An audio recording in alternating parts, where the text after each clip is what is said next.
Daily Detroit is brought to you by the community. Support our work at patreon.com/Daily Detroit.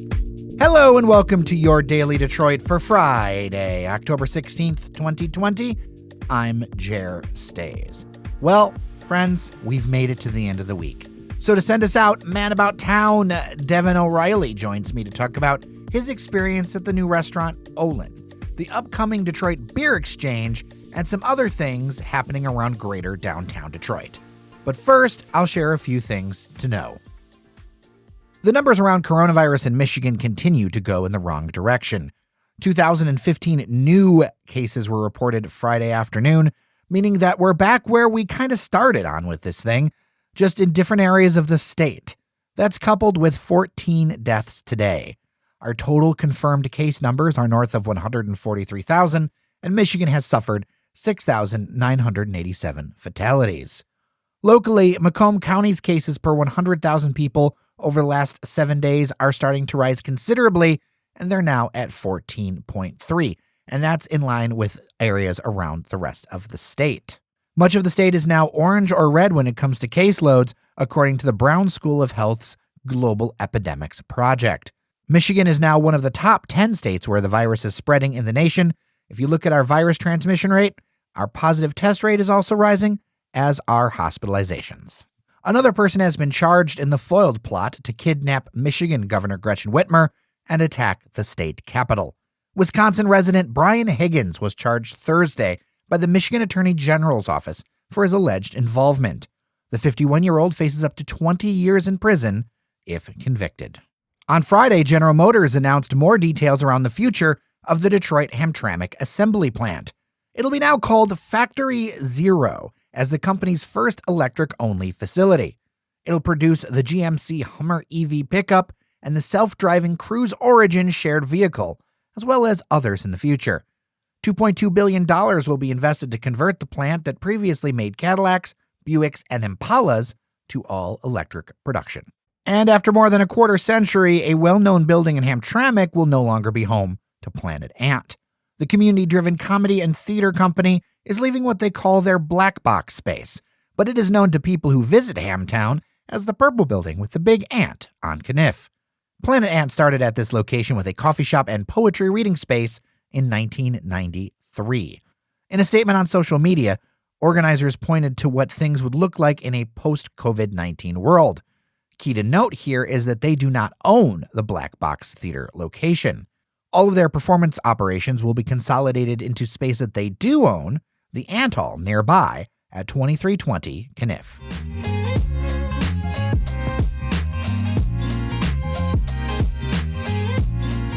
Joining me virtually is our man about town, Devin O'Reilly. He goes and tries a bunch of the new places around town, sees what's happening, especially in the downtown area, as he is a resident, so he's there all the time and loves to go out and enjoy the city. Devin, it's good to hear from you. Jer, it's great to talk to you. As you mentioned, I feel like it's almost too easy, but it's always fun to come on and talk about all the things that I'm experiencing and seeing here in Detroit. For sure. And first up is a place that I'm kind of surprised that opened. I'm always a little nervous, to be very honest, when I see a new restaurant open in these pandemic times. I feel like you're opening with kind of the cards stacked against you. I could be wrong. I am no expert, but I do know that, with capacity restrictions, patio issues, all that other kind of stuff. And what's making some waves is the restaurant that took over the old puppet space. There was a puppet performance space.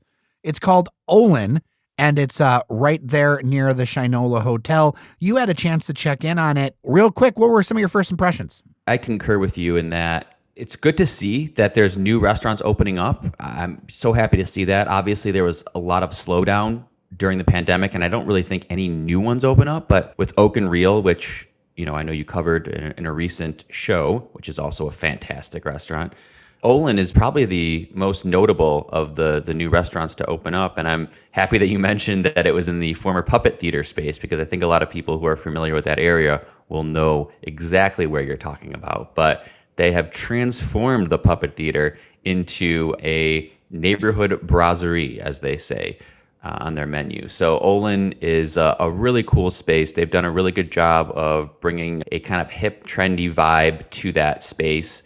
and creating a really cool neighborhood restaurant, bar type of experience. And so what I like about Olin is it can serve a few functions. It can be that date night spot for dinner, more formal, but it can also be the happy hour spot or the let's grab some drinks and apps. And all the food that I had when I visited was fantastic. Good to know. And how was the pandemic protocols? Because I know that whenever we talk about any restaurant, that's the first thing that we get in the message box. The pandemic protocols were pretty straightforward for what we're seeing now. There was signage for wearing masks. We were asked ahead of time when we made the reservation if there was anybody who was feeling any symptoms or, was possibly exposed, please don't come or please let us know. And then, when we got to the restaurant, we were greeted. There was a, sanitation area when we first walked in. And then we were seated with our masks on, and then we were able to take them off once we were seated at the table. All of the staff, even, through the back of the house, the kitchen, the chefs, all that, were wearing masks. I think it was, it's pretty standard for what you're seeing now. It's a relatively large space. So, at the bar, they were seated at least 6 feet apart with the chairs. All the tables were reasonably spaced apart within the guidelines. They did a good job. So as a longtime Detroiter, I know what a brasserie means to me, especially in the history of downtown Detroit. We'll get into that in a second. But first, let's talk about the food at Olin, because I know that this is something that you wanted to dive into, the food and the drinks. Yeah, for sure. I think it is a little bit unique because we don't have a true brasserie in Detroit, and being, a French-rooted city, it's something we are definitely happy to have. So the team behind Olin is the McLean's. Chef McLean is also the person who is behind the Highlands and the Rensen. So if you've been to the Highlands of the Rensen, you've liked that, this is the same chef. So it's a nice combination of small plates. So they've got a lot of small plates. We had the house-made bacon, we had the cured salmon, they have a couple oyster options, and then a really extensive cheese selection. So it kind of gets you going, and then really good cocktail selection, everything from bourbon, rum to gin. They do really well. And then they have larger plates, so you can still get your steak free, bucatini, pork shoulder, things like that. And then they have a daily feature, which we got a tagine, which was the daily feature, which was similar to like a stew with shrimp and chicken and tomatoes and squash. It was really good, really seasonal. So really appreciated the variety of food offerings. And as I said, it really lends itself to the type of place that you can go and have a full dinner, or you can just have some appetizers. And I did also find out that they have just recently, as of this past weekend, I believe, started brunch service. So another reason to go return and check out their brunch service there. That is good to hear. This is not the first brasserie that downtown Detroit has had, and I'm going to show my age here, Devin. Do you remember the Courthouse Brasserie? No, Jared, you're predating me. Well, it closed in the mid-aughts, but it had its heyday in the 80s, and it was the spot for the who's who in Detroit. And it was this little place near the 36th District Courthouse that had a buzzer to get in, and amazing food and only like 36 seats, something like that. It was a tiny place. And when you looked at it from the street, it was one of those things of many Detroit restaurants of yore that once you crossed the threshold, it was a completely different experience. So, I mean, it took a long time for Detroit to get another brasserie, but I encourage people to check that old place out because it was around for decades and was a Detroit institution. Although I know that a lot of people who listen to this podcast, if I say 05, 06, a lot of those folks might have been in high school at that time or younger. It's funny sometimes what constitutes old Detroit these days. It's still 2005 or 2006 seems like forever ago. For sure. All right, let's go on to another place, the Detroit Beer Exchange. You and I walked by that place. To be clear, its work is still underway, but it is a massive space on Washington Boulevard. I think when I looked at the press materials, I just didn't realize just how big this thing is going to be. It's a huge space. I would agree with you. I knew this concept was coming. I wasn't sure exactly how it was going to kind of take shape, but there's not a lot on Washington Boulevard in terms of bars, restaurants, retail, etc. And I know the Book Tower is under renovation and there's going to be a lot going on there. And then you have the City Club apartments that are going to be going in, right at the mouth there at Grand Circus Park. So there'll be a lot more, but as it currently stands, it'll be interesting to see how the Beer Exchange beckons people to their space, because you're going to have to walk, I would say, a little bit out of the way in terms of where people normally flow from that Capitol Park entertainment, food and beverage oasis that we have there. So it's a huge space, and the concept is definitely intriguing. So why don't you talk about that concept a little bit for people who are not familiar? It's one of those places that are becoming a little more popular. I've seen them in other cities now. So beer exchange alludes to stock exchange. And essentially what you have is a stock exchange of beer. And, at any given time, depending on popularity, depending on prices, the prices of beer will fluctuate, the beer available will fluctuate. You'll be able to see in real time the prices of beer changing, popularity. So kind of think, the floor of the stock exchange with beer instead of stocks and companies, which is a very interesting concept. And Jared, to be honest, I don't know exactly how they're going to pull this off, because I've seen it done in kind of just a very light touch way where they just have a stock exchange ticker and it just kind of lists the prices. And I've seen it where, you can drive the price of a certain beer up or down based on how much, and you or your group orders it. So it'll be interesting to see how they actually execute this. This one's been talked about for a while. Do we have a beat on when this is actually going to happen, or are we still not sure yet? It's tough now with predicting anything, because originally it was going to open this past summer. So right now, indications are, likely end of 20, early 21. Of course, that can change. Like anything, it's very dependent on what's going on in the world and in Detroit. But I think you should start looking for this towards the end of the year and beginning of 2021. Yeah, I feel like that's when a lot of things are going to start to wake up, because I'll tell you, when you and I caught up socially distant but in person earlier this week, it was sleepy downtown on a Monday. And it reminded me, I was talking about Detroit in the mid-aughts.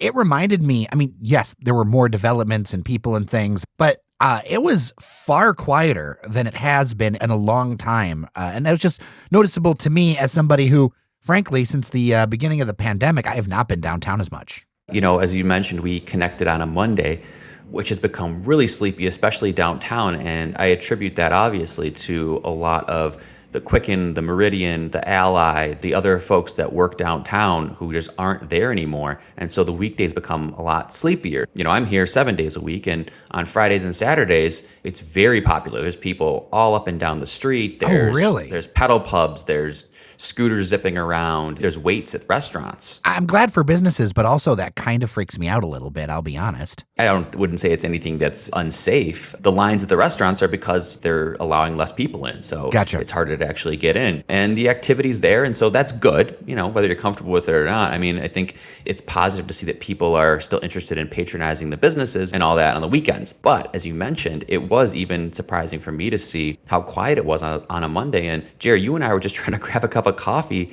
and we could not find a place downtown with all the coffee shops there that we could go to. And we struck out probably 4 or 5 times before finally landing on Dessert Oasis in Capitol Park, which is a great standby because they are open pretty much every day, all the time. Yeah, and they do pour a very nice cup of coffee. I am a bit of a coffee snob, and they did a great job with the espresso, and they're really on it. It's a very different experience than a big chain coffee shop. I know there's a couple of Dessert Oasis locations, but there's a very artisan quality to what they do. Yeah, absolutely. And it's a large space too, which is really nice, especially if now is there's still plenty of space to have seating indoors, but be very, very distant. And then also because of their location, they're right there at Capitol Park, and there's all sorts of seating in Capitol Park. And so you can grab your coffee and go to Capitol Park.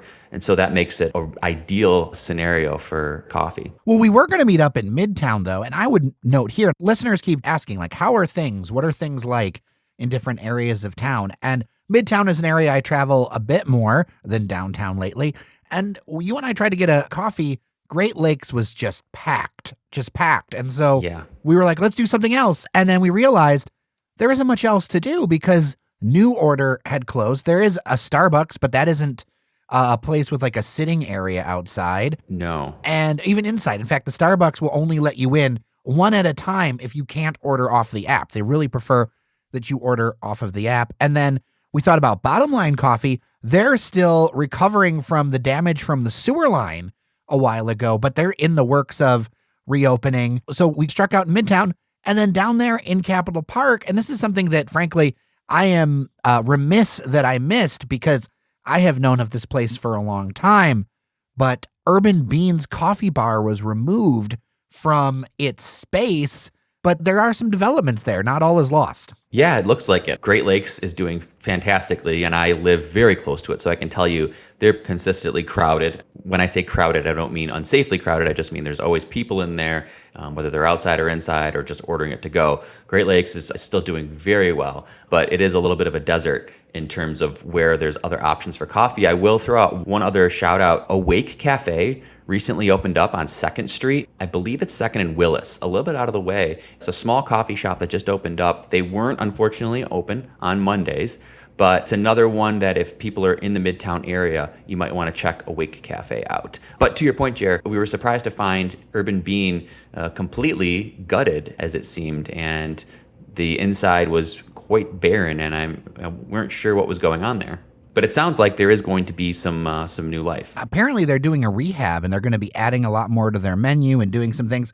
I mean, let's be honest. That is a really cool space. I've always loved their space, like their space that is kind of glued on to the side of a garage that apparently has a foundation from like the 1800s or something crazy. But the top space is very modern. It's very cool. It was time for a refresh. And frankly, this is the time to do it. If you're a place, I think about Lost River over on the east side and a few other places I know. If you're going to do a refresh, frankly, if it's already in the budget and it's already in the planning time, I feel like this is the time to do it. And it's pretty smart that they're making that happen. Yeah, for sure. And, you think about Capitol Park, and when Urban Bean opened, and go back to, kind of old Detroit, which was only, a decade ago for some people, but you go back to when Urban Bean opened, and it was not really by anything, except maybe DeMongo's, you could say. But now Capitol Park is this own ecosystem in and of itself, and you've got everything from Canal, pastries and coffee, to Layla and Eatery and Prime and Proper, and some of the finest dining in Detroit. And then you have, clothing stores. You've got retail, Bird and Bee. You've got City Bark, dog and pet supplies. So Capitol Park has really become this like thriving neighborhood within Detroit, and Urban Bean has a front row seat for it. Literally, you can kind of people watching Capitol Park from there. I think it was a good time to refresh, take stock of where you want to fit in this new Capitol Park ecosystem, and hopefully be able to capitalize on that, no pun intended, because you're right there in the middle of the action, and you have just an incredibly cool space with that building. Well, Devin O'Reilly, thank you so much for kind of giving me updates of your neighborhood. I just know that there's so much interest from listeners for what's happening in the downtown area, and so we're kind of like taking our team and putting them in different places so we can make sure to cover neighborhoods in the city, cover the suburbs as well, because that's one thing we get a lot of requests for, that, a new place opens up somewhere near where some of our listeners live. They want to know about it. But downtown has so much action and is navigating so many things. And Devin, it's just great to have you contribute and do these things. I know we'll check in more often. And if listeners have places they want us to check out, if they want us to get some information on, they can email us at dailydetroit@gmail.com or leave a voicemail at 313-789-3211. And, I know that Devin, you're always up for answering people's questions and kind of poking into places before people check them out. Absolutely. Love to hear people's recommendations, suggestions, tips and tricks on what's coming up and what to look for. And it's really a great time to come to Detroit right now, because you still have the opportunity to experience fall. A lot of places are doing kind of pop-up fall theme type of things, and you can still be outside with people in a safe manner. So it's just a great time to be in Detroit. So I hope that people will, come down and safely experience what we have to offer.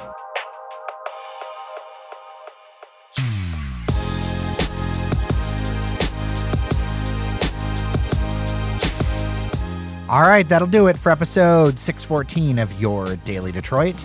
In a preview of coming attractions, next week, Roman Mars is my guest. If you don't know who he is, he's host of the podcast 99% Invisible. He's also now a New York Times best-selling author with his new book, The 99% Invisible City, a field guide to the hidden world of everyday design. And yes, there are Michigan and Detroit things involved. Of course, we'll also share with you what you need to know and want to know around the Paris of the Midwest we call Detroit. Before I let you go, since it's a Friday, thanks are in order: Cheyenne Nocerini, associate producer extraordinaire, engineer Randy Walker, Fletcher Sharp, Devin O'Reilly, our man about town you heard today, Sven Gustafson, and of course, you, our listeners. You are awesome. I'm Jer Stays. Take care of each other, and I'll see you around Detroit.